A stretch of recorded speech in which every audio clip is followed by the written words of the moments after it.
Assalamu alaikum wa rahmatullahi wa barakatuh. Wa alaikum assalam wa rahmatullahi wa barakatuh. One more time. Assalamu alaikum wa rahmatullahi wa barakatuh. Wa alaikum assalam wa rahmatullahi. Alhamdulillah, much better. Okay.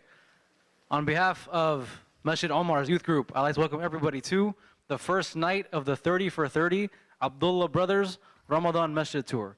Alhamdulillah, we have the honor and the distinction of being the first masjid of this tour. So alhamdulillah, we're very, very honored to have with us tonight Hamza and Hussein Abdullah. Just a quick bio before I turn over to them. For those of you who don't know, Hamza and Hussein both attended university, Washington State University. They're from Pomona, California originally, so they're from our own neck of the woods, alhamdulillah. Went to Washington State University. Hamza used to play for the Cardinals, most recently. Started off with the Bucks, then went to the Denver Broncos. Hussein, starting safety for the Minnesota Vikings. And the reason why I say used to, because most notably people know, subhanAllah, they actually have put their NFL careers on hold to attend Hajj this year. SubhanAllah, Allahu Akbar. Along with that, they actually gained some notoriety through ESPN, CNN, other networks for their fasting during the NFL season, during training camp. That was highlighted on those programs, so they've gained notoriety for that as well. And we just welcome to our community tonight, inshallah. Very happy to have them here. Without further introduction, please welcome Hamza and Hussein Abdullah. Assalamu alaikum. Can you guys hear me? Can everybody hear me? Okay. Okay. Assalamu alaikum. I am Hussein Abdullah. Alhamdulillah. I'm excited to be here. I'm actually honored to be here. I get nervous every time I get a mic in front of me and everybody's staring at me. Makes me feel important. I don't feel I deserve it, in all honesty. But I really, this talk is really geared towards the youth. Is that better? Okay. Okay, it feels like I'm about to do some kind of workout class or something. All right. But this talk is really geared toward the youth, so all of our elders, please just bear with us. But I really just want to talk to you about who you keep as your friends and who you have as your inner circle. There was a time where I thought that I was actually smarter than my dad, who's right here in the front row, and I thought I could choose my friends for myself. And he said, there was this one guy in particular, he was like, don't hang around him. I was like, why not? He's a cool guy. I've been knowing him since kindergarten. This is my freshman year in high school. He was like, nope, I'm telling you, just leave him alone. I'm like, man, I've known this guy since kindergarten. We was cool in middle school, and now all of a sudden I just can't hang around with him no more. Like I didn't understand why at the time. Come senior year in high school, I'm working to get a Division I scholarship. I have a lot of scouts coming in and recruiters coming in and offers coming in here and there, and I'm looking at this other guy, and although he was pretty good on the field as well, I was going to say in the classroom, but that was if he showed up. He was never in class. He's always hanging out, running the streets, doing things he shouldn't be doing, and he was actually having a good football season, but his grades made him ineligible, and he couldn't even play the second half of the year. And he actually threw away a Division I scholarship because of his behavior. And that's somebody who used to be in my inner circle. So I thank my father for telling me to leave him alone. Otherwise, all the different things that I've done in my life probably wouldn't have happened. So really guard your inner circle. You have brothers and sisters, and you have a mother and a father. You have cousins, uncles, aunties, and they're put there for a reason. Start off at home. Make sure the ties inside the home are strong. Then venture outward. And when you venture outward, come to the mosque. Come to the mosque. They have a lot of good youth programs, alhamdulillah. There's a lot of different things going on. I'm pretty sure you guys have a lot of basketball stuff going on. Are you guys into soccer? Yeah. Football, we're Americans. We play football. But seriously, come to the mosque. There's different things. They have different programs, different things to keep you from being around negativity. And this is Southern California. I'm not overly familiar with this area. I grew up in Pomona, California. What was outside the home wasn't always a good thing. Even if you were going to just shoot basketball, there's things that could find you. So if you go to the mosque, alhamdulillah, you can go to the mosque, you shoot basketball, you hang out with some friends, you make salat, you're good. Hang out with people who have the same goals that you have. Don't start hanging out with people that you have no idea where they're going in life. You have no idea about anything outside of what you see at school. So just make sure that you guard and protect your inner circle. I don't like to sit here and lecture, so inshallah it's going to turn interactive. I like the Q&A style better because then I know what you really want to hear. So, but I'll just say if you take something, make sure you guard your inner circle, and I'll turn it over to Hamza. Assalamu alaikum wa rahmatullahi wa barakatuh. As my brother said, my name is Hamza, 7-year veteran in the NFL. I graduated from Washington State University in 2004. And alhamdulillah, Allah has blessed me to be on a few teams and off a few teams. And one thing that I noticed was just the Muslim Ummah. You know, I've had a chance to be in Tampa Bay, Cleveland, Denver, and most recently Arizona. And, you know, some things that are real near and dear to my heart. One of the things is taking care of your sisters. You know, alhamdulillah, the brother invited us today, and I sent him an email. I said, okay, well, you know, just make sure that the sisters have exactly what the brothers have. Unfortunately, that's not, I'm not going to say that's not what happened, but at most massages, that's not what happens. You know, my wife, when we were in Denver, she had just became Muslim. She had fasted a year during Ramadan, and then the next Ramadan, the first day, she says, Hamza, I want to become Muslim, alhamdulillah. But we get to the masjid, the brothers have this 15-course meal, and the sisters have one piece of pizza to share. So, you know, today at Juma, the Khatib was talking about taking care and taking hold of Ramadan and not letting the month pass you by. Well, how can we get to that part if we can't even satisfy the basic structures of Islam? There are sisters running away from Islam because of us. This is upon us. Are we protecting our sisters? Their sisters, they're hijabis. When they walk outside the house, everyone knows they're Muslim. But for me, what do I have to do? I have to take my kufi off, or I have to put my kufi on, put my jalabi on, put my thobe on, you know, tell everyone my name is Hamza Abdullah. Now everyone knows I'm Muslim. It's easy for us. We will never know what these sisters go through. So because of that, we need to stand up and protect our sisters. Alhamdulillah. Because I have a bunch of sisters. Alhamdulillah, a lot of them are here today. I have a wife. I have a daughter. And you know, subhanAllah, I wasn't going to bring them today, but I spoke with my cousin Akili, and he was bringing his wife. So I said, I'll bring my wife. Alhamdulillah. So this is near to me. You know, I turn around and, you know, there's boxes of dates for all the brothers. And alhamdulillah, the sheikh comes in, he says, have you broke your fast? They say no. So, you know, alhamdulillah, you know, I was going to talk about, you know, taking care of Ramadan and spending time in the masajids. But how can we even get to the masajid if we can't even satisfy our sisters' needs? That's what a man is about. We are the protector. We are the shepherd of our sheep. Allah made us stronger. Allah made us, this is why we have muscles. This is why we're the head of the household, to protect our sheep. But how can we protect them? Do you know sisters not fasting, of not wearing hijab, of not coming to the masjid? Why would I? If I was a sister, why would I? I can get better treatment somewhere else. So it's upon us. I'm taking this as this is my duty. For me, I'm talking to myself first and foremost. I have to be a better brother. I have to be a better son. I have to be a better husband. I have to be a better father. And then we can go to taking care of Ramadan.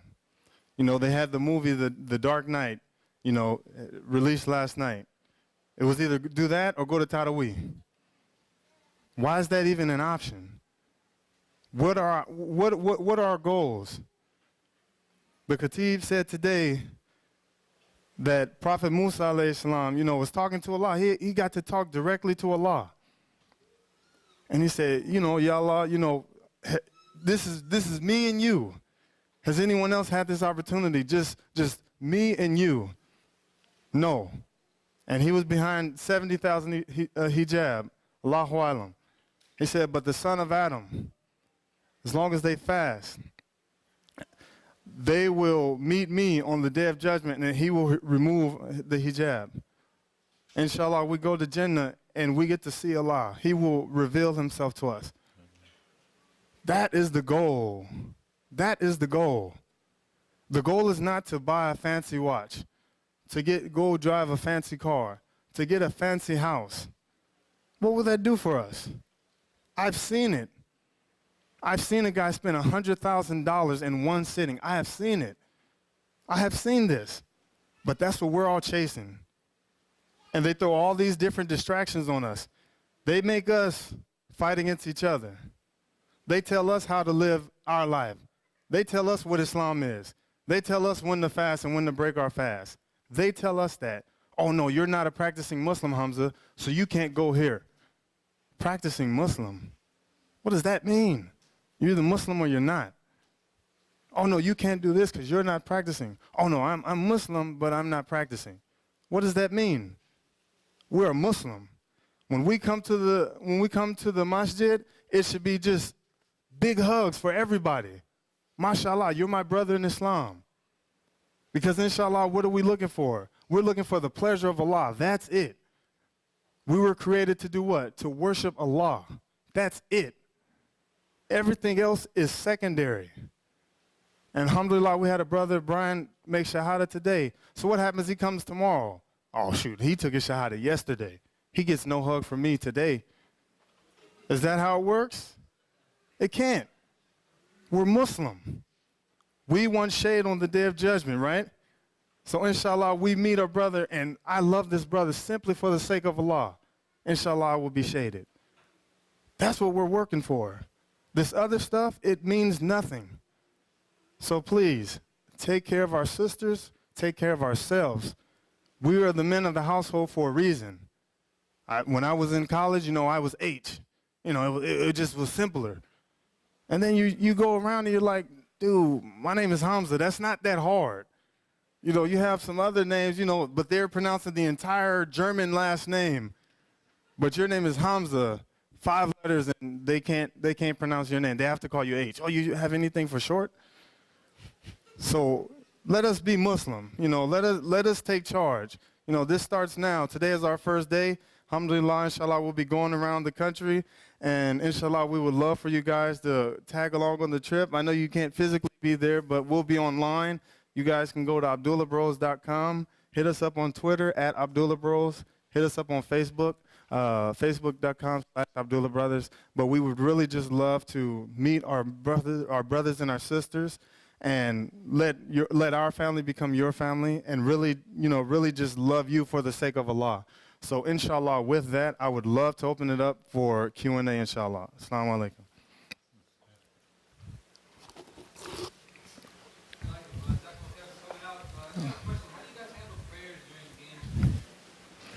Prayers during a game? Well, you can't just go to the 50-yard line and start making salat. Unfortunately, I'd say there's not many Muslims in the NFL to where there's a huge need, because if there's not a huge need for it, they're not going to have a room or a certain place where you can go and you can pray at. So a lot of the time we have a 12 o'clock game. That's typically what it is, a 12 o'clock game. So as soon as the game is over, go in there, shower up, make salat then. I would say that's we're not like some of the soccer clubs over in the Middle East where it's time for salat, everybody's Muslim, they drop and they make salat. Inshallah, there'll be a time where we'll get to that, but right now we're not there. Yes, brother. Wa alaikum salam wa rahmatullahi wa barakatuh.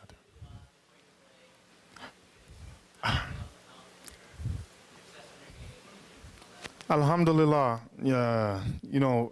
one of my brothers, we call him Sheikh Sheba. He, mashallah, he's been a learner since he was little. And he just, he informed me, he said, Hamza, just make a small dua, and inshallah, Allah will reward you. So, in my duas, I just try to do a couple different du'as, and and I ask Allah, oh Allah, please bless every step that I take to be in the sake of your name, for the sake of you, and a step towards good and a step away from evil. So, we're in the middle, we'll be out. This is exactly how to be, and I'm not pretending. Let's say the call was open me 43. They say open me gash 43, ready break. La ilaha illallah wahdahu la sharika lahu lahul mulku wa lahul hamdu wa huwa ala kulli shay'in qadir. And then I'm ready to play. And I just have a few different du'as that I go to, and and if it's quick, subhanallah, subhanallah, alhamdulillah. So it's so every single step that we take, inshallah, we want barakah for it. When you get in the car, you just got your BMW wash, you want to drop the window, or you don't want to drop the windows, you just want to let the sunroof down, and you want to sit back and you want to ride your car. But, are you getting barakah from that? No, probably not. So what happens, you get in there, okay, let me listen to Surah Yasin or something like that. This is a long story. I have a 20-minute drive. I can listen to Surah Yasin, or I can listen to Surah Ar-Rahman or something like that. So it's just about doing those small steps that, we were biding times. Every time there's a stoplight, what do? Everybody picks up their cell phone, text. Put a CD on, put a nasheed on or something like that, and inshallah, Allah will make it easy for us. Any questions from the sister side? No. I got 2 questions. First question, obviously, in everyday life we have temptations, but I'm pretty sure in the NFL you guys get a lot more temptations, a lot more money. How do you guys, as righteous Muslims, avoid that? Keep strong with temptations. And what's your second question? The second question is, how do you guys control your anger?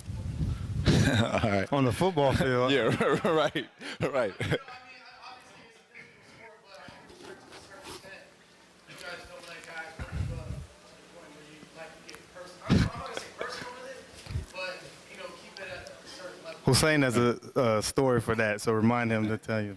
Okay. So the first one about temptation, I would say for me, my first 3 years, it was easy. Or actually, my first 2 years, it was easy because I was a special teams player. Nobody cares about a special teams player. The media doesn't care. Nobody. Went from Pullman, Washington to Eden Prairie, Minnesota. So I'm hanging out with the guys that are just happy to be in the NFL. So we're at the bottom of the barrel. So you go to work, you go home. They invite you to go out. You say no. You go to work, go home. Simple. Next 2 years, now I'm a starter. Now I'm around guys that make $10 million a year, and has been making that for years. And like how Hamza said, they don't have a value of the dollar. You'll see $50,000 come and go off a coin flip, and it's weird. I'll just say that. And then there's stories and different things, but you really do just have to buckle down for the most part and say what's important. Like Hamza said, am I chasing that, or am I chasing Jannah? So you really have to say what's important to me, and that has to take over. And then as far as anger on the football field, it's football first and foremost.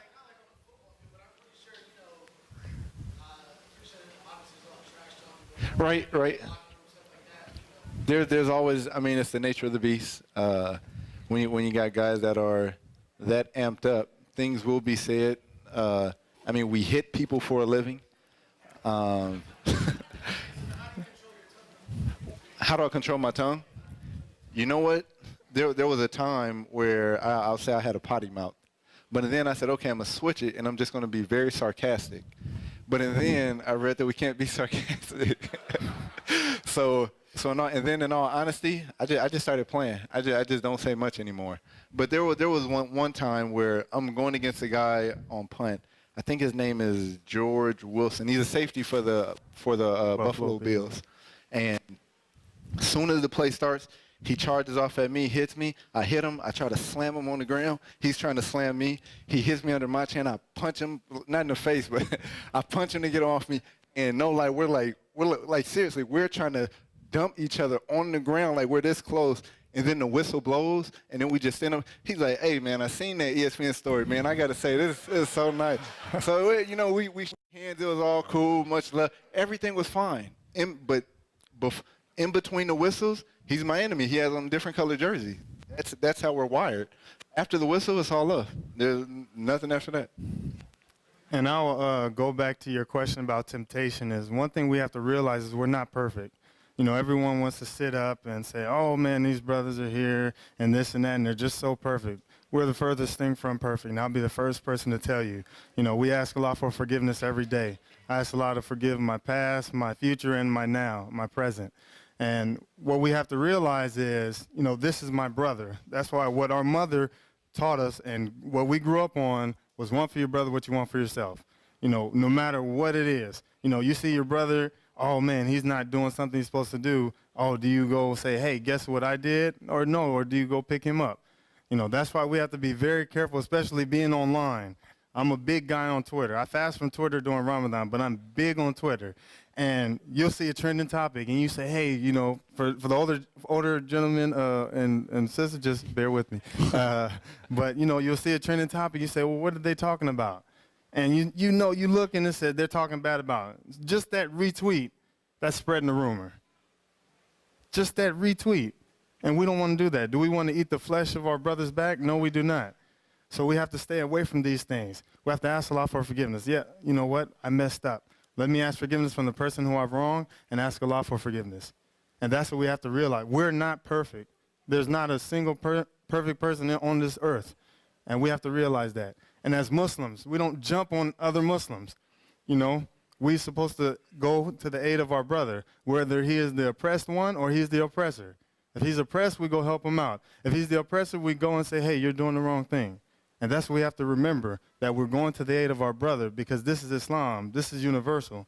And then as far as the anger issue, yeah, that's tough. All right. Yes.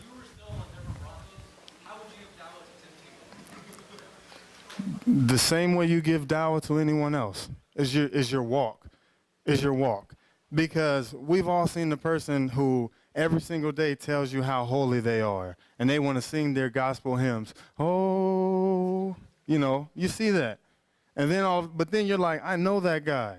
That's not how," and he's trying to, "No, you need to be doing this. You need to be going to Bible study. You need to be doing that." MashaAllah, the best dawah I got was from a Christian brother. His name is Jason Wright. He was a 7-year veteran in the NFL. He's actually from Diamond Bar. Right now, he's studying to get his MBA at the University of Booth in Chicago. And this brother, he was on his deen. He read his Bible every day, on the team bus, on the team plane. He was straight up and down. He was clean. He wasn't flashy. He drove a Ford Taurus, and he just, every single day, it was just getting better, just getting better. He wasn't, "Oh man, I'm so holy. Look at me. I'm so humble. Hey, I'm so humble. Aren't I humble?" I mean, that's not humility. That's not humility. The believers are the ones who are what? They're patient and they walk through the earth with humility. That's what we're supposed to be. We're supposed to be humble, and we're just supposed to lead by example. Just do that. So for Tim Tebow, it's not like I would just go to him and say, "Hey, you need to read the Quran. Hey, you need to do this." Nope. You just do you, because people start to take notice. A short story about that is on Fridays, alhamdulillah, Friday in the NFL is a very short day. We get out about 12 o'clock, 12:30. So alhamdulillah, I get a chance to make Jummah. But this, with our new defensive coordinator, our new defensive coach, Ray Horton, he wanted us to meet every Friday. Every Friday. It was mandatory. Every single defensive player met. So they looked at me like, "Man, what's Hamza going to do?" Do what I always do. I'm going to go for Jummah. And alhamdulillah, so, you're getting dressed. Everyone else, you wear shorts and T-shirt to work. And they see you every Friday just, getting dressed. And say, "Oh, are you going to the defensive meeting?" "Oh, alhamdulillah, oh, he has to go for prayer." It got to a point to where people wouldn't even ask me. Or if someone asked, someone else would say, "Oh, he's going for his Friday prayer." So it's just about the walk that you have. It's not that you're going around saying, "This is what I'm doing." No. That's not the way Islam is. That's not the way a Muslim is. We have to lead by example, just by doing our do every day, inshallah.